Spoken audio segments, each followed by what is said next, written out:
What is the feminine genius, and how can women specifically live this out?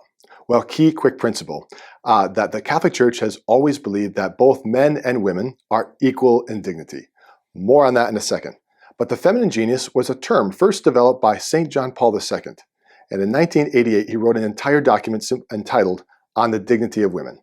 In that document, he referred to the feminine genius as a term which relates to the unique qualities and gifts inherent in simply being women. So women, simply by being women, actually have qualities according to their dignity. So those four qualities he mentioned are relational receptivity, sensitivity, generosity, and maternity. So simply by being a woman, that comes with these four natural dispositions or unique characteristics in simply being a woman. So even before John Paul II, there was a great saint who loved and was fascinated by the dignity of women just as a general topic. And she was a Jewish convert who eventually converted to Catholicism. Her name was Edith Stein around the time of World War II. And in a lot of her writings were just fascinated by the dignity of women. And at one point she said, "A woman's soul is so fashioned as a shelter in which other souls may unfold." And right there, it captures so much of what the church believes about the dignity and the feminine genius of women, that their soul is so fashioned as it can become a shelter in which other souls may come alive. It's like flowers coming into bloom. They can come alive through women's maternity, their natural sensitivity, their ability to nurture relationships. All those qualities come with simply being around and in the near vicinity of women.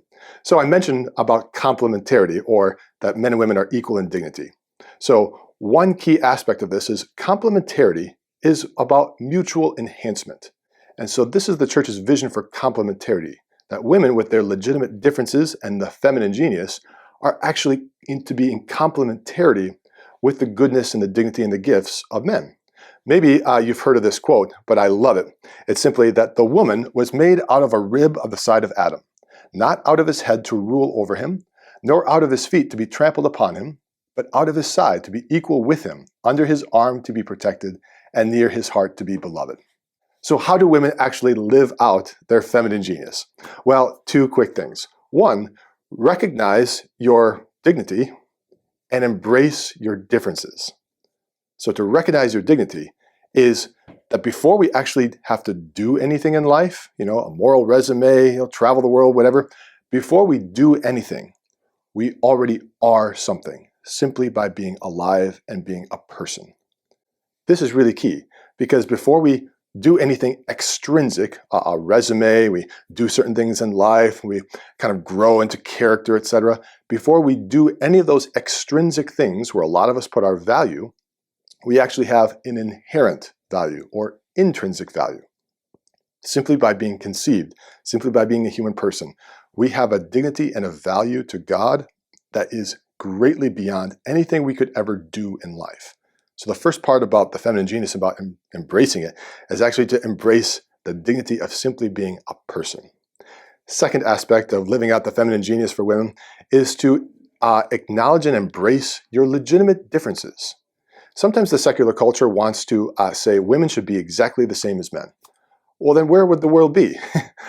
So this is the beauty of living as a Catholic, in that we believe that differences are good, and they're actually to work in harmony with the other. But they can't work in harmony with the other if we're simply saying that women should be exactly the same as men.